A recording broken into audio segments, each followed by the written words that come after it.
ಓಂ ಶ್ರೀ ಗುರುಭ್ಯೋ ನಮಃ. ಪ್ರಿಯ ಸ್ನೇಹಿತರೆ, ಎಲ್ಲರಿಗೂ ಈ ವೆಂಕಟೇಶ ಆಚಾರ್ಯನ ನಮಸ್ಕಾರಗಳು. ನನ್ನ ಈ ಚಾನಲನ್ನು ನೋಡುತ್ತಿರುವ ಸ್ನೇಹಿತರು ಮತ್ತು ನಮ್ಮ ಜ್ಯೋತಿಷ ಕುಟುಂಬದಲ್ಲಿರುವ ಎಲ್ಲರಿಗೂ ಈ ಹೊಸ ವರ್ಷ 2025ರಲ್ಲಿ ಎಲ್ಲ ಗ್ರಹಗಳು ಬಹಳ ಒಳ್ಳೆಯ ಫಲಗಳನ್ನು ಕೊಡಲಿ ಎಂದು ನಮ್ಮ ಕುಲದೇವತೆಗಳು, ಇಷ್ಟ ದೇವತೆಗಳು, ಉಪಾಸನ ದೇವತೆಗಳು ಎಲ್ಲರನ್ನೂ ಆತ್ಮಾರ್ಥವಾಗಿ ಪ್ರಾರ್ಥನೆ ಮಾಡಿಕೊಂಡು ಎಲ್ಲರಿಗೂ ಈ 2025ರಲ್ಲಿ ಶುಭಾಶಯಗಳನ್ನು ಹೇಳಿಕೊಳ್ಳುತ್ತೇನೆ. ಸ್ನೇಹಿತರೆ, ನಮ್ಮಲ್ಲಿ ಕೆಲವರಿಗೆ ಈ 2024ರಲ್ಲಿ ಸಾಕಷ್ಟು ಕಷ್ಟಗಳನ್ನು ಅನುಭವಿಸಿ ಸಾಕಾಗ್ಬಿಟ್ಟಿರುತ್ತದೆ. ಇನ್ನು ಈ ಹೊಸ ವರ್ಷದ 2025ರಲ್ಲಿ ನನ್ನ ಭವಿಷ್ಯ ಹೇಗಿರುತ್ತದೆ ಎಂದು ತಿಳಿದುಕೊಳ್ಳುವುದರಲ್ಲಿ ಬಹಳ ನಿರೀಕ್ಷೆ ಖಂಡಿತ ಇರುತ್ತದೆ. ಆದ್ದರಿಂದ ಈ ವಿಡಿಯೋದಲ್ಲಿ 2025ರಲ್ಲಿ ಮೇಷರಾಶಿಯವರಿಗೆ ಭವಿಷ್ಯ ಹೇಗಿರುತ್ತದೆ ಎಂದು ನೋಡೋಣ. ಸ್ನೇಹಿತರೆ, ಸಾಮಾನ್ಯವಾಗಿ ಜಾತಕದಲ್ಲಿ ಜನ್ಮ ಲಗ್ನವನ್ನು ಇಟ್ಟು ಹೇಳುವ ಫಲಗಳು ನಿಖರವಾಗಿರುತ್ತದೆ. ಜನ್ಮ ರಾಶಿಯನ್ನು ಇಟ್ಟು ಹೇಳುವ ಫಲಗಳು ಅಷ್ಟು ಫಲಿತವಾಗುವುದಿಲ್ಲ. ಆದರೆ ಕೆಲವು ಸಮಯಗಳಲ್ಲಿ ಜನ್ಮ ರಾಶಿಯನ್ನು ನಿರ್ಧರಿಸುವ ನಮ್ಮ ಮನೋಕಾರಕನಾದ ಚಂದ್ರ ಕೊಡುವ ಚಿಂತನೆಗಳ ಪ್ರಕಾರವೇ ನಾವು ಅನುಷ್ಠಾನಗೊಳಿಸುತ್ತೇವೆ. ಕೆಲವು ಸಮಯಗಳಲ್ಲಿ ಜನ್ಮ ಲಗ್ನ ಬಲಹೀನವಾಗಿದ್ದರೆ ಜನ್ಮ ರಾಶಿಯ ಪ್ರಕಾರ, ಅಂದರೆ ನಮ್ಮ ಚಿಂತನೆಗಳ ಪ್ರಕಾರ ನಮ್ಮ ನಡವಳಿಕೆಗಳು ಮತ್ತು ಅದರ ಪರಿಣಾಮಗಳು ಇರುತ್ತದೆ ಎಂದು ಗಮನದಲ್ಲಿಟ್ಟುಕೊಳ್ಳಬೇಕು. ಸ್ನೇಹಿತರೆ, ಜ್ಯೋತಿಷ ಪಂಡಿತರೊಬ್ಬರು ಹೇಳುವಾಗ, ವಿಜಯನಗರ ಸಾಮ್ರಾಜ್ಯದಲ್ಲಿ ಸೈನಿಕರುಗಳನ್ನು ಆಯ್ಕೆ ಮಾಡುವಾಗ ಅರ್ಜಿ ಥರ ಜೊತೆಗೆ ಅವರವರ ಜಾತಕವನ್ನು ಸೇರಿಸಿ ಕೊಡಬೇಕಿತ್ತಂತೆ. ಆ ಜಾತಕವನ್ನು ವಿಶ್ಲೇಷಣೆ ಮಾಡಿ ಅವನಿಗೆ ದೇಶಭಕ್ತಿ ಇದೆಯೇ, ಧೈರ್ಯದಿಂದ ಹೋರಾಡುವ ಮನೋಭಾವ ಇದೆಯೇ, ದೇಹದಲ್ಲಿ ಯಾವುದೇ ರೋಗಗಳು ಇದ್ದಾವೆ ಎಂದು ಎಲ್ಲ ಗುಣಲಕ್ಷಣಗಳನ್ನು ನೋಡಿದ ಮೇಲೆ ಅವನನ್ನು ಸೇರಿಸಿಕೊಳ್ಳುವ ವಿಧಾನ ಇತ್ತು ಎಂದು ಹೇಳಿದರು. ಆದ್ದರಿಂದ ನಮ್ಮ ಜನ್ಮ ಜಾತಕದ ಪ್ರಕಾರ ನಮ್ಮ ಭವಿಷ್ಯ ಎಷ್ಟು ಪ್ರಾಮುಖ್ಯವಾಗಿದ್ದು ಎಂದು ಖಂಡಿತ ಅರಿತುಕೊಳ್ಳಬೇಕು. ಸ್ನೇಹಿತರೆ, ಈ ಹೊಸ ವರ್ಷ 2025 ಜನವರಿ 1ರಂದು ಬುಧವಾರ ಗ್ರಹಗಳ ಸಂಚಾರ ಸ್ಥಿತಿ ಹೇಗೆ ಇದೆ ಎಂದು ನೀವು ಇಲ್ಲಿ ನೋಡಬಹುದು. ಸೂರ್ಯ ಧನುರ್ ರಾಶಿಯಲ್ಲಿ ಚಂದ್ರನೊಟ್ಟಿಗೆ ಸಂಪರ್ಕವಾಗಿ ಕಾಲಪುರುಷನಿಗೆ 9ನೇ ಮನೆಯಾದ ಭಾಗ್ಯಸ್ಥಾನದಲ್ಲಿ ಇರುತ್ತಾನೆ. ಅವತ್ತು ಪ್ರಥಮ ತಿಥಿಯಾಗಿ ಉತ್ತರಾಷಾಢ ನಕ್ಷತ್ರವಾಗಿರುತ್ತದೆ. ಧೈರ್ಯ ವೀರ ಪರಾಕ್ರಮವನ್ನು ಕೊಡುವ ಕುಜ ಕಟಕ ರಾಶಿಯಲ್ಲಿ ಕಾಲಪುರುಷನ 4ನೇ ಮನೆಯಲ್ಲಿ ವಕ್ರಿಯಾಗಿರುತ್ತಾನೆ. ಬುದ್ಧಿಕಾರಕ ಬುಧ ವೃಶ್ಚಿಕ ರಾಶಿಯಲ್ಲಿ ಕಾಲಪುರುಷನ 8ನೇ ಮನೆಯಲ್ಲಿ ಸ್ಥಿತವಾಗಿರುತ್ತಾನೆ. ಗುರು ವೃಷಭ ರಾಶಿಯಲ್ಲಿ ಕಾಲಪುರುಷನ 2ನೇ ಮನೆಯಲ್ಲಿ ವಕ್ರಿಯಾಗಿರುತ್ತಾನೆ. ಶುಕ್ರ ಮತ್ತು ಶನಿ ಕುಂಭ ರಾಶಿಯಲ್ಲಿ ಕಾಲಪುರುಷನ 11ನೇ ಮನೆಯಲ್ಲಿ ಸ್ಥಿತವಾಗಿರುತ್ತಾರೆ. ರಾಹು ಮೀನರಾಶಿಯಲ್ಲಿ ಕಾಲಪುರುಷನ 12ನೇ ಮನೆಯಲ್ಲಿ ಸ್ಥಿತವಾಗಿರುತ್ತಾನೆ. ಅದೇ ರೀತಿ ಕೇತು ಕನ್ಯಾ ರಾಶಿಯಲ್ಲಿ ಕಾಲಪುರುಷನ 6ನೇ ಮನೆಯಲ್ಲಿ ಸ್ಥಿತವಾಗಿರುತ್ತಾನೆ. ಈ ಸ್ಥಿತಿಯಲ್ಲಿ ಈ ಹೊಸ ವರ್ಷ 2025 ಹುಟ್ಟಿದೆ. ಸ್ನೇಹಿತರೆ, ಇನ್ನೊಂದು ಪ್ರಮುಖವಾದ ವಿಷಯ ಏನೆಂದರೆ, ಈ 2025ನೇ ವರ್ಷದಲ್ಲಿ ಮಾರ್ಚ್ 30ನೇ ತಾರೀಕು ಶನಿ ಕುಂಭರಾಶಿಯಿಂದ ಮೀನರಾಶಿಗೆ ಬದಲಾವಣೆಯಾಗಿ ಸಂಚಾರ ಮಾಡುತ್ತಾನೆ. ಅದೇ ರೀತಿ ಮೇ ತಿಂಗಳು 15ನೇ ತಾರೀಕು ಗುರು ವೃಷಭ ರಾಶಿಯಿಂದ ಮಿಥುನ ರಾಶಿಗೆ ಬದಲಾವಣೆಯಾಗುತ್ತಾನೆ. ಅಪ್ರದಕ್ಷಿಣವಾಗಿ ಸಂಚಾರ ಮಾಡುವ ರಾಹು ಮೇ 19ನೇ ತಾರೀಕರಂದು ಮೀನರಾಶಿಯಿಂದ ಕುಂಭರಾಶಿಗೆ ಬದಲಾವಣೆಯಾಗುತ್ತಾನೆ. ಅದೇ ರೀತಿ ಕೇತು ಕನ್ಯಾ ರಾಶಿಯಿಂದ ಸಿಂಹ ರಾಶಿಗೆ ಬದಲಾವಣೆಯಾಗುತ್ತಾನೆ. ಅಂದರೆ ವರ್ಷಗ್ರಹಗಳು ಎನ್ನುವ ಶನಿ, ರಾಹು, ಕೇತು, ಗುರುವಿನ ಬದಲಾವಣೆ ಹೆಚ್ಚಿನ ಕಾಲ ಒಂದು ರಾಶಿಯಲ್ಲಿ ಸಂಚಾರ ಮಾಡುವುದರಿಂದ ವರ್ಷಗ್ರಹಗಳ ಪರಿಣಾಮಗಳು ಹೊಸ ವರ್ಷದಲ್ಲಿ ಜಾತಕನಿಗೆ ಯಾವ ಯಾವ ರೀತಿಯಲ್ಲಿ ಫಲಗಳನ್ನು ಕೊಡುತ್ತವೆ ಎಂದು ವಿಶ್ಲೇಷಣೆ ಮಾಡುವುದಾಗಿರುತ್ತದೆ. ತಿಂಗಳು ಗ್ರಹಗಳು ಎನ್ನುವ ಸೂರ್ಯ, ಕುಜ, ಬುಧ ಗ್ರಹಗಳು ಒಂದೊಂದು ತಿಂಗಳು ಒಂದೊಂದು ರಾಶಿಗೆ ಬದಲಾವಣೆಯಾಗಿ ಸಂಚಾರ ಮಾಡುವುದರಿಂದ ಆ ಗ್ರಹಗಳು ಕೊಡುವ ಫಲಗಳ ಪರಿಣಾಮ ಕೆಲವು ದಿನಗಳು ಮಾತ್ರ ಇರುತ್ತದೆ ಎನ್ನುವ ದೃಷ್ಟಿಕೋನದಿಂದ ಅಷ್ಟು ಪ್ರಾಮುಖ್ಯತೆ ಕೊಡಬೇಕಾಗಿಲ್ಲ. ಕಾಲಪುರುಷನ ಮೊದಲನೇ ರಾಶಿಯಾದ ಮೇಷ ರಾಶಿಯವರಿಗೆ ವರ್ಷಗ್ರಹಗಳಾದ ಗುರು, ಶನಿ, ರಾಹು ಮತ್ತು ಕೇತುವಿನ ಪರಿಣಾಮ 2025ನೇ ವರ್ಷದಲ್ಲಿ ಪೂರ್ತಿಯಾಗಿ ಸಾಮಾನ್ಯ ಫಲಗಳು ಹೇಗಿರುತ್ತದೆ ಎಂದು ನೋಡೋಣ. ಮೊದಲನೆಯದಾಗಿ ವರ್ಷಗ್ರಹವಾದ ಗುರುವಿನ ಪರಿಣಾಮಗಳು ಹೇಗಿರುತ್ತದೆ ಎಂದು ನೋಡುವಾಗ, ಮೇಷರಾಶಿಯವರಿಗೆ 9 ಮತ್ತು 12ನೇ ಮನೆಗಳ ಅಧಿಪತಿಯಾದ ಗುರು 2ನೇ ಮನೆಯಲ್ಲಿ ವಕ್ರಿಯಾಗಿರುವ ಗುರು ಧನಕಾರಕನಾಗಿ ಧನಸ್ಥಾನದಲ್ಲಿ ಸಂಚಾರ ಮಾಡುವುದರಿಂದ ಹಣಕಾಸು ವರಮಾನ ಇರುತ್ತದೆ. ಗುರು ಚಂದ್ರನ ನಕ್ಷತ್ರವಾದ ರೋಹಿಣಿಯಲ್ಲಿ ಚಲಿಸುವುದರಿಂದ ಚಂದ್ರನ ಗೋಚಾರಕ್ಕೆ ತಕ್ಕಂಥದಾಗಿ ಏರಿಳಿತಗಳು ಇರುತ್ತದೆ. ಗುರು 2025ನೇ ವರ್ಷ ಫೆಬ್ರವರಿ 5ನೇ ತಾರೀಕು ವಕ್ರ ಸ್ಥಿತಿಯಿಂದ ಬಿಡುಗಡೆಯಾಗಿ ನೇರ ದಾರಿಯಲ್ಲಿ ಸಂಚಾರ ಮಾಡುತ್ತಾನೆ. ಏಪ್ರಿಲ್ 11ನೇ ತಾರೀಕುವರೆಗೆ ಸಂಚಾರ ಮಾಡುವ ಗುರು ಆಮೇಲೆ ಮೃಗಶಿರ ನಕ್ಷತ್ರದಲ್ಲಿ ತನ್ನ ಸಂಚಾರವನ್ನು ಶುರು ಮಾಡಿ ಮೇ 15ನೇ ತಾರೀಕು ಮಿಥುನ ರಾಶಿಗೆ ಬದಲಾವಣೆಯಾಗುತ್ತಾನೆ. 2025 ಮೇ ತಿಂಗಳು 15ನೇ ತಾರೀಕುವರೆಗೆ ಮೇಷರಾಶಿಗೆ 6ನೇ ಮನೆಯಾದ ಕನ್ಯಾ, 8ನೇ ಮನೆಯಾದ ವೃಶ್ಚಿಕ, 11ನೇ ಮನೆಯಾದ ಮಕರ ರಾಶಿಗಳನ್ನು ದೃಷ್ಟಿಸುವ ಗುರು ವೃತ್ತಿಗಳ ಅಭಿವೃದ್ಧಿಗಾಗಿ ಸಾಲ ತಗೊಳ್ಳುವುದು, ಕೆಲಸ ಇಲ್ಲದಿದ್ದವರಿಗೆ ಕೆಲಸ ಸಿಕ್ಕುವುದು, ರಿಸರ್ಚ್ ಮಾಡುವವರಿಗೆ ಅವರ ರಿಸರ್ಚ್ ಅಲ್ಲಿ ಜಯ ಉಂಟಾಗುವುದು, ಮಾಡುವ ಪ್ರಯತ್ನಗಳಲ್ಲಿ ಜಯ, ಭೂಮಿ, ಮನೆ, ವಾಹನಗಳನ್ನು ಸಾಲದ ಮೇಲೆ ಖರೀದಿ ಮಾಡುವುದು ಎನ್ನುವ ಫಲಗಳು ಇರುತ್ತದೆ. ಕನ್ಯಾ ರಾಶಿಯಲ್ಲಿರುವ ಕೇತು 7 ಡಿಗ್ರಿಯಲ್ಲಿ ಇರುವುದರಿಂದ 19 ಡಿಗ್ರಿಯಲ್ಲಿ ಬೀಳುವ ಗುರುವಿನ ದೃಷ್ಟಿಗೆ ಯಾವುದೇ ಹಾನಿಯಾಗುವುದಿಲ್ಲ. 2025 ಮೇ ತಿಂಗಳು 15ನೇ ತಾರೀಕು ಮಿಥುನ ರಾಶಿಯೊಳಗೆ ಪ್ರವೇಶ ಮಾಡುವ ಗುರು ಮೇಷರಾಶಿಯವರಿಗೆ 3ನೇ ಮನೆಯಲ್ಲಿದ್ದು 7ನೇ ಮನೆ, 9ನೇ ಮನೆ ಮತ್ತು 11ನೇ ಮನೆಗಳನ್ನು ದೃಷ್ಟಿಸುವುದರಿಂದ ಮೇಷರಾಶಿಯವರಿಗೆ ಶುಭ ಫಲಗಳು ನಡೆಯುವ ಸಾಧ್ಯತೆ ಶುರುವಾಗುತ್ತದೆ. ಹೆಚ್ಚು ಕಡಿಮೆ 1 ವರ್ಷ ಕಾಲ ಮಿಥುನ ರಾಶಿಯಲ್ಲಿ ಸಂಚಾರ ಮಾಡುವ ಗುರು ಮದುವೆ ಪ್ರಾಯದಲ್ಲಿರುವ ವ್ಯಕ್ತಿಗಳಿಗೆ ಇತರ ಸ್ಥಿತಿಗಳ ಪ್ರಕಾರ ವಿವಾಹ ಪ್ರಾಪ್ತಿಯನ್ನು ನೀಡುತ್ತಾನೆ. ಕೆಲವರಿಗೆ ಪುತ್ರ ಪ್ರಾಪ್ತಿ ಇರುತ್ತದೆ. ಉನ್ನತ ಶಿಕ್ಷಣದಲ್ಲಿ ಅತಿ ಉತ್ತಮ ಫಲಗಳು, ಗಂಡ ಹೆಂಡತಿಯರೊಳಗೆ ಒಳ್ಳೆ ಬಾಂಧವ್ಯ, ಪಾಲುದಾರರಿಂದ ಅನುಕೂಲ, ತೀರ್ಥಯಾತ್ರೆಗಳು, ಶುಭ ಕಾರ್ಯಗಳು, ರಿಯಲ್ ಎಸ್ಟೇಟ್ ಮಾಡುವವರಿಗೆ ಒಳ್ಳೆ ಲಾಭಗಳು ಎನ್ನುವ ಶುಭ ಫಲಗಳು ನಡೆಯುತ್ತದೆ. ಕೆಲವು ಲಗ್ನದವರಿಗೆ ಜನನಕಾಲ ಗುರುವಿಗೆ 8 ಮತ್ತು 12ನೇ ಮನೆಗಳ ಮತ್ತು ಆ ಮನೆಗಳ ಅಧಿಪತಿಗಳ ಸಂಬಂಧ ಇದ್ದರೆ ಅಥವಾ ಅಶುಭ ಗ್ರಹಗಳೊಟ್ಟಿಗೆ ಸಂಬಂಧ ಇದ್ದರೆ ಸಿಕ್ಕುವ ಆದಾಯಗಳಲ್ಲಿ ಕೊರತೆ ಇರುತ್ತದೆ. ಕೆಲವು ಅಡಚಣೆಗಳು ಉಂಟಾಗಬಹುದು. ಇದು ಜನನ ಕಾಲದಲ್ಲಿ ಗುರು ಇರುವ ಸ್ಥಿತಿಗೂ ನಡೆಯುವ ದಶಾಭುಕ್ತಿಗಳಿಗೂ ತಕ್ಕಂಥದ್ದಾಗಿರುತ್ತದೆ. ಸಾಮಾನ್ಯವಾಗಿ 2025ರಲ್ಲಿ ಗುರುವಿನ ಬದಲಾವಣೆ ಮೇಷರಾಶಿಯವರಿಗೆ ಒಳ್ಳೆ ಫಲಗಳನ್ನು ಕೊಡುವಂಥದ್ದಾಗಿರುತ್ತದೆ. ಇಲ್ಲಿ ಇತರ ವರ್ಷಗ್ರಹಗಳ ಸ್ಥಿತಿಗಳನ್ನು ಇಟ್ಟು ನಿರ್ಧರಿಸಬೇಕು. ಈಗ ಶನಿ ಮಹಾತ್ಮ 2025ರಲ್ಲಿ ಮೇಷರಾಶಿಗೆ ಯಾವ ಫಲಗಳನ್ನು ನೀಡುತ್ತಾನೆ ಎಂದು ನೋಡೋಣ. 10ನೇ ಭಾವವಾದ ಕರ್ಮಸ್ಥಾನಕ್ಕೂ ಮತ್ತು 11ನೇ ಭಾವವಾದ ಲಾಭಸ್ಥಾನಕ್ಕೂ ಶನಿ ಅಧಿಪತಿ ಆಗುತ್ತಾನೆ. ಇಲ್ಲಿ ಮೇಷರಾಶಿಗೆ ಬಾತಕ ಸ್ಥಾನವಾದ 11ನೇ ಮನೆ ಶನಿಗೆ ಸ್ವಕ್ಷೇತ್ರವಾಗಿ ಮೂಲ ತ್ರಿಕೋನ ಸ್ಥಾನವಾಗಿ ಇರುವುದರಿಂದ ಶನಿಯ ಅಶುಭ ಫಲಗಳನ್ನು ಕೊಡುವ ಸ್ವಭಾವ ಕಡಿಮೆಯಾಗಿರುತ್ತದೆ. ಬಾತಕ ಸ್ಥಾನಾಧಿಪತಿ ಸಾಮಾನ್ಯವಾಗಿ ಜಾತಕನ ಆರೋಗ್ಯ ವಿಷಯಗಳಲ್ಲಿ ಕೊರತೆಯನ್ನು ಕೊಡುತ್ತಾನೆ. ಶನಿಯ ಅಶುಭ ಶುಭ ಫಲಗಳನ್ನು ಜನನ ಜಾತಕದಲ್ಲಿ ಶನಿ ಇರುವ ಸ್ಥಿತಿ ಮತ್ತು ಇತರ ಗ್ರಹಗಳ ಸಂಪರ್ಕವನ್ನಿಟ್ಟು ನಿರ್ಧರಿಸಬೇಕು.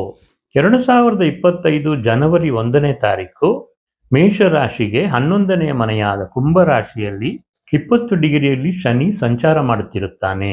ಮೇಷರಾಶಿಗೆ ತನ್ನ ಮೂಲ ತ್ರಿಕೋನ ರಾಶಿಯಾದ ಸ್ವಕ್ಷೇತ್ರದಿಂದ 3ನೇ ದೃಷ್ಟಿಯಾಗಿ ಮೇಷರಾಶಿಯನ್ನು ದೃಷ್ಟಿಸುತ್ತಾನೆ.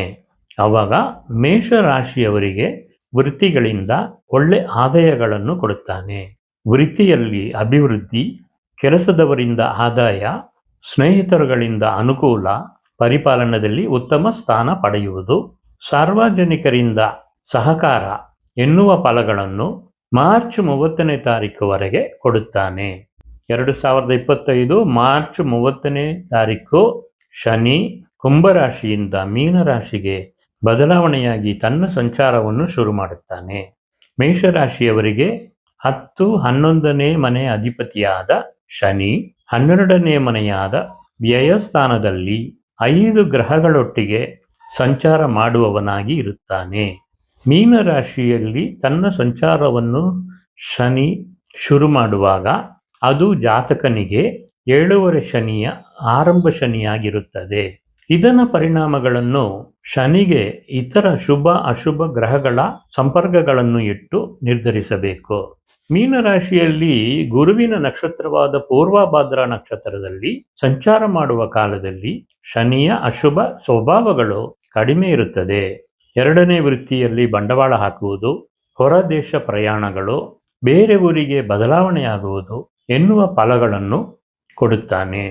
ಮೀನರಾಶಿಯಲ್ಲಿ ಪ್ರಯಾಣ ಮಾಡುವ ಶನಿ 3ನೇ ದೃಷ್ಟಿಯಾಗಿ ಕಾಲಪುರುಷನ 2ನೇ ಮನೆಯಾದ ವೃಷಭ ರಾಶಿಯನ್ನು ನೋಡುವುದರಿಂದ ಕುಟುಂಬದಲ್ಲಿ ಕೆಲವು ಸಮಸ್ಯೆಗಳು, ಕುಟುಂಬವನ್ನು ಬಿಟ್ಟು ಬೇರೆ ಕಡೆ ಹೋಗುವುದು ಅಥವಾ ಕುಟುಂಬವನ್ನು ಬಿಟ್ಟು ಬೇರೆ ಕಡೆ ಇರುವುದು, ವರಮಾನದಲ್ಲಿ ಕೊರತೆ, ಹೆಚ್ಚಿನ ಖರ್ಚುಗಳು ಇರುತ್ತದೆ. ಈ ಕಾಲದಲ್ಲಿ ಮೇಷರಾಶಿಯವರು ಹಣವನ್ನು ಉಳಿಸಬಾರದು. ಸಿಕ್ಕುವಷ್ಟು ಹಣವನ್ನು ಖರ್ಚು ಮಾಡುವುದೇ ಒಳ್ಳೆ ಪರಿಹಾರವಾಗಿರುತ್ತದೆ. ಅತಿ ಹೆಚ್ಚಾಗಿ ಸಾಲ ತಗೊಳ್ಳಬಾರದು. 2ನೇ ಮತ್ತು 6ನೇ ಮನೆಗಳಿಗೆ ಶನಿಯ ದೃಷ್ಟಿ ಇರುವುದರಿಂದ ಮಾತಾಡುವಾಗ ತುಂಬ ಎಚ್ಚರಿಕೆಯಿಂದ ಪದಗಳನ್ನು ಉಪಯೋಗ ಮಾಡಬೇಕು. ಕೆಲವು ಪದಗಳಿಂದ ವಿರೋಧ ಉಂಟಾಗಿ ಶತ್ರುಗಳನ್ನು ಸಂಪಾದನೆ ಮಾಡಿಕೊಳ್ಳುವ ಸ್ಥಿತಿ ಉಂಟಾಗುತ್ತದೆ.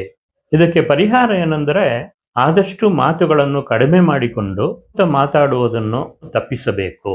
ಮೇಷರಾಶಿಗೆ 6ನೇ ಮನೆಯಾದ ಕನ್ಯಾ ರಾಶಿಯನ್ನು ಗೋಚಾರ ಶನಿ ದೃಷ್ಟಿಸುವುದರಿಂದ ಸಾಲ ತಗೊಳ್ಳಕ್ಕೆ ಬಲವಂತ ಮಾಡುತ್ತಾನೆ. ಆದಷ್ಟು ಕಡಿಮೆ ಸಾಲ ತಗೊಳ್ಳುವುದು ಪರಿಹಾರವಾಗುತ್ತದೆ. ಇಲ್ಲದಿದ್ದರೆ ನಿಮ್ಮ ಆರೋಗ್ಯದಲ್ಲಿ ಸಮಸ್ಯೆಗಳನ್ನು ಕೊಡುತ್ತಾನೆ. ಶನಿ ಕರ್ಮಕಾರಕನಾಗಿದ್ದರಿಂದ ವೃತ್ತಿಗೆ ಬೇಕಾಗಿದ್ದ ಕಚ್ಚಾ ವಸ್ತುಗಳನ್ನು ಸಾಲದ ಮೂಲಕ ಖರೀದಿಸಬೇಕು. ಏಕೆಂದರೆ ಆ ಕಚ್ಚಾ ವಸ್ತುಗಳ ತಯಾರಿಕೆ ಮೂಲಕವಾಗಿ ನಿಮ್ಮನ್ನು ಬಿಟ್ಟು ಹೊರಗೆ ಹೋಗಿಬಿಡುತ್ತದೆ. 2025 ಮಾರ್ಚ್ 30ನೇ ತಾರೀಕಿಂದ ಮೀನ ರಾಶಿಯಲ್ಲಿ ಸಂಚಾರ ಮಾಡುವ ಶನಿ ಜೂಲೈ ತಿಂಗಳು 13ನೇ ತಾರೀಕು ವಕ್ರಿಯಾಗುತ್ತಾನೆ. ಪುನಃ ಶನಿ ವಕ್ರಿಯಾಗಿ ವಾಪಸ್ ಬರುವುದರಿಂದ ಕಳೆದ 3.5 ತಿಂಗಳುಗಳಿಂದ ನಡೆದ ಫಲಗಳು ಹಾಗೆ ಮುಂದುವರಿಯುತ್ತಿರುತ್ತದೆ. ಆಮೇಲೆ ನವೆಂಬರ್ 29ನೇ ತಾರೀಕುವರೆಗೆ ವಕ್ರಿಯಾಗಿರುವ ಶನಿ ವಕ್ರಸ್ಥಿತಿಯಿಂದ ಬಿಡುಗಡೆಯಾಗಿ ನೇರ ಸ್ಥಿತಿಗೆ ತಿರುಗಿ ಮುಂದುವರಿಯುತ್ತಿರುತ್ತಾನೆ. ಅಂದರೆ ಈ 8 ತಿಂಗಳುಗಳಲ್ಲಿ ಹೆಚ್ಚಿನ ಬದಲಾವಣೆ ಇರುವುದಿಲ್ಲ. ಹಿಂದೆ ತಿಳಿಸಿದ ಫಲಗಳು ನಡೆಯುತ್ತಿರುತ್ತದೆ. ಅಕ್ಟೋಬರ್ 10ನೇ ತಾರೀಕು ಮಿಥುನ ರಾಶಿಯಲ್ಲಿರುವ ಗುರು 2025 ಅಕ್ಟೋಬರ್ 19ನೇ ತಾರೀಕು ಮಿಥುನ ರಾಶಿಯಲ್ಲಿರುವ ಗುರು ತನ್ನ ಉಚ್ಚ ರಾಶಿಯಾದ ಕಟಕ ರಾಶಿಗೆ ಬದಲಾವಣೆಯಾಗುತ್ತಾನೆ. ಆವಾಗ ತನ್ನ 9ನೇ ದೃಷ್ಟಿಯಾಗಿ ಮೀನರಾಶಿಯಲ್ಲಿರುವ ಶನಿಯನ್ನು ದೃಷ್ಟಿಸುತ್ತಾನೆ. ಆವಾಗ ಮೇಷರಾಶಿಯವರಿಗೆ ಇರುವ ಕಷ್ಟಗಳಿಂದ ಸ್ವಲ್ಪ ಬಿಡುಗಡೆಯಾಗುತ್ತದೆ. ಆದರೆ ಪುನಃ ಡಿಸೆಂಬರ್ 16ನೇ ತಾರೀಕು ಅಂದರೆ 48 ದಿನಗಳಲ್ಲಿ ಗುರು ವಕ್ರಿಯಾಗಿ ಪುನಃ ಮಿಥುನ ರಾಶಿಗೆ ತಿರುಗುತ್ತಾನೆ. ಅವತ್ತಿಂದ ನಡೆಯುವ ಫಲಗಳಲ್ಲಿ ಸ್ವಲ್ಪ ಅಸಮಾಧಾನಗಳು ಉಂಟಾಗಬಹುದು. ಸ್ನೇಹಿತರೆ, ಮತ್ತು ಹೇಳುತ್ತಿದ್ದೇನೆ, ಈ ಫಲಗಳು ಜನನ ಜಾತಕದಲ್ಲಿ ಗುರು, ಶನಿ ಮತ್ತು ಇತರ ಗ್ರಹಗಳು ಪಡೆದುಕೊಂಡಿರುವ ಸ್ಥಿತಿಗಳಿಗೆ ತಕ್ಕಂಥದ್ದಾಗಿ ಏರಿಳಿತಗಳು ಇರುತ್ತದೆ. ಈ ಮಧ್ಯದಲ್ಲಿ ಮೀನರಾಶಿಯಲ್ಲಿರುವ ರಾಹು ಮೇ ತಿಂಗಳು 19ನೇ ತಾರೀಕು ಮೀನರಾಶಿಯಿಂದ ಕುಂಭರಾಶಿಗೆ ಬದಲಾವಣೆಯಾಗುತ್ತಾನೆ.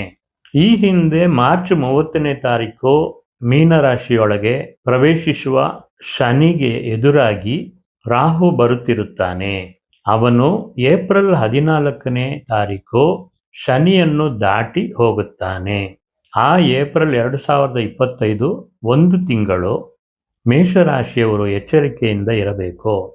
ಮಾಡುವ ಎಲ್ಲ ನಡವಳಿಕೆಗಳನ್ನು ಸ್ವಲ್ಪ ನಿಲ್ಲಿಸಿ ನಿಧಾನವಾಗಿ ಮಾಡುವುದು ಒಳ್ಳೆಯದು. ಕಾರಣ ಏಪ್ರಿಲ್ 25ರಂದು ಕಾಲಪುರುಷನ ವ್ಯಯಸ್ಥಾನವಾದ 12ನೇ ಮನೆಯಲ್ಲಿ ರಾಹು, ಶನಿ, ಶುಕ್ರ, ಚಂದ್ರ, ಬುಧ ಎಂದು 5 ಗ್ರಹಗಳ ಸೇರುವಿಕೆ ನಡೆಯುತ್ತದೆ. ಈ ಗ್ರಹಗಳಿಗೆ ಗ್ರಹಣ ದೋಷ ಇರುತ್ತದೆ. ಆದ್ದರಿಂದ ಎಚ್ಚರಿಕೆಯಿಂದ ಇರಬೇಕು. ಮೇಷರಾಶಿಗೆ ಮೇಷಾಧಿಪತಿಯಾದ ಕುಜ 4ನೇ ಮನೆಯಾದ ಕಟಕ ರಾಶಿಯಲ್ಲಿ ತನ್ನ ನೀಚ ಸ್ಥಿತಿಯನ್ನು ನೋಡಿ ಮುಂದುವರಿಯುವುದರಿಂದ ಮೇಷರಾಶಿಯವರಿಗೆ ಧೈರ್ಯದ ಕೊರತೆ, ಬಲಹೀನ, ಪ್ರಯತ್ನದ ಕೊರತೆ, ಅಭದ್ರತೆ ಎನ್ನುವ ಚಿಂತನೆಗಳಿಂದ ಅನಾನುಕೂಲಗಳು ಉಂಟಾಗಬಹುದು. ಪಾಲುದಾರರಿಂದ ಎಚ್ಚರಿಕೆ ಇರಲಿ. ಮೇಷರಾಶಿಗೆ 6ನೇ ಮನೆಯಾದ ಕನ್ಯಾ ರಾಶಿಯಲ್ಲಿ ಕೇತು ಸಂಚಾರ ಮಾಡುವುದರಿಂದ ಉಷ್ಣದಿಂದ ಅನಾರೋಗ್ಯ ಉಂಟಾಗಬಹುದು. ಕಾರಣ ಏಪ್ರಿಲ್ ತಿಂಗಳಲ್ಲಿ ಸೂರ್ಯ ಮೇಷರಾಶಿಯಲ್ಲಿ ಕೇತುವಿನ ಅಶ್ವಿನಿ ನಕ್ಷತ್ರದಲ್ಲಿ ಸಂಚಾರ ಮಾಡುತ್ತಿರುತ್ತಾನೆ. ಪಾದ, ಬೆನ್ನುಹುರಿ, ಸೊಂಟ ಮೂಳೆ, ಸಣ್ಣ ಕರಳು, ಕೆಳಹೊಟ್ಟೆ, ಯಕೃತ್ತು ಸಂಬಂಧಿಸಿದ ರೋಗಗಳು ಬರುವ ಸಾಧ್ಯತೆ ಇರುತ್ತದೆ. ಹೆಚ್ಚಿನ ಅಶುಭ ಸಂಬಂಧ ಇದ್ದು 8, 12ನೇ ಮನೆ ಅಧಿಪತಿಗಳ ದಶಾಭುಕ್ತಿ ಈ ಸಮಯದಲ್ಲಿ ನಡೆಯುತ್ತಿದ್ದರೆ ಅಪಘಾತಗಳು ಉಂಟಾಗಿ ಮೇಲೆ ಹೇಳಿದ ದೇಹದ ಭಾಗಗಳಲ್ಲಿ ಸಮಸ್ಯೆಗಳು ಉಂಟಾಗಬಹುದು. ಹೃದಯವನ್ನು ಗುರುತಿಸುವ ಕಟಕ ರಾಶಿಯಲ್ಲಿರುವ ಕುಜ ನೀಚನಾಗಿ ಶನಿಯ ಪುಷ್ಯ ನಕ್ಷತ್ರದಲ್ಲಿದ್ದು 12ನೇ ಮನೆಯಲ್ಲಿರುವ ಶನಿಗೆ ರಾಹುವಿನ ಸಂಬಂಧ ಇರುವುದರಿಂದ ಬ್ಲಡ್ ಪ್ರೆಷರ್ ಹೆಚ್ಚಾಗುವ ಸಾಧ್ಯತೆ ಉಂಟಾಗಬಹುದು. ಆದ್ದರಿಂದ ಮೇಷರಾಶಿಯವರು ಈ 2025 ಏಪ್ರಿಲ್ ತಿಂಗಳು ಎಚ್ಚರಿಕೆಯಿಂದ ಇರುವುದು ಒಳ್ಳೆಯದು. ಕಾಲಪುರುಷನಿಗೂ ಮತ್ತು ಮೇಷರಾಶಿಯವರಿಗೂ ಮೇ 2025 ನಂತರ ಕೇತು 5ನೇ ಮನೆಯಲ್ಲಿ ವರ್ಷಪೂರ್ತಿ ಸಂಚಾರ ಮಾಡುವುದರಿಂದ ಒಳ್ಳೆಯ ಫಲಗಳನ್ನು ಕೊಡುತ್ತಾನೆ. ಅದೇ ರೀತಿ ರಾಹುವಿಗೂ ಗುರುವಿನ ದೃಷ್ಟಿ ಇರುವುದರಿಂದ ವೃತ್ತಿಯಲ್ಲಿ ಅಭಿವೃದ್ಧಿ, ಉನ್ನತ ಸ್ಥಾನ ಅಂದರೆ ಉದ್ಯೋಗದಲ್ಲಿ ಪ್ರಮೋಷನ್ ಸಿಗುವುದು, ಕೀರ್ತಿ, ಸ್ನೇಹಿತರು, ಪಾಲುದಾರರು ಮತ್ತು ಗಂಡ ಹೆಂಡತಿಯರೊಳಗೆ ಹೊಂದಾಣಿಕೆ, ಮಕ್ಕಳ ಶಿಕ್ಷಣದಲ್ಲಿ ಉನ್ನತ ಅಭಿವೃದ್ಧಿ ಎಂದು ಒಳ್ಳೆ ಫಲಗಳು ನಡೆಯುತ್ತದೆ. ಆದ್ದರಿಂದ ಸ್ನೇಹಿತರೆ, ಮೇಷರಾಶಿಯವರಿಗೆ 2025ರಲ್ಲಿ ಅವರವರ ಜನ್ಮ ಲಗ್ನ ಮತ್ತು ಜನನ ಜಾತಕದಲ್ಲಿ ಇರುವ ಇತರ ಗ್ರಹಗಳ ಸ್ಥಿತಿಗಳಿಗೆ ತಕ್ಕಂಥದ್ದಾಗಿ ಅವುಗಳ ಶುಭ ಅಶುಭ ಸಂಪರ್ಕಗಳಿಗೆ ತಕ್ಕಂಥದ್ದಾಗಿ ಇದುವರೆಗೆ ಹೇಳಿದ ಫಲಗಳ ತೀವ್ರತೆ ಇರುತ್ತದೆ ಎನ್ನುವುದನ್ನು ನೆನಪಿನಲ್ಲಿಟ್ಟುಕೊಳ್ಳಿ. ಒಳ್ಳೆ ದಶಾಭುಕ್ತಿಗಳು ನಡೆಯುವಾಗ ಸಮಸ್ಯೆಗಳು ನಮಗೆ ಗೊತ್ತಾಗುವುದೇ ಇಲ್ಲ. ಸ್ನೇಹಿತರೆ, ನಾನು ಯಾವಾಗಲೂ ಹೇಳುವ ಹಾಗೆ ಆದಷ್ಟು ಶನಿ, ರಾಹು, ಕೇತುವಿನ ಪ್ರೀತಿ ಮಾಡಿದರೆ ಮನಸ್ಸಿಗೆ ಸಮಾಧಾನವಾಗುತ್ತದೆ ಎಂದು ಹೇಳಲಾಗಿದೆ. ಇದು ಪರಿಹಾರವಲ್ಲ.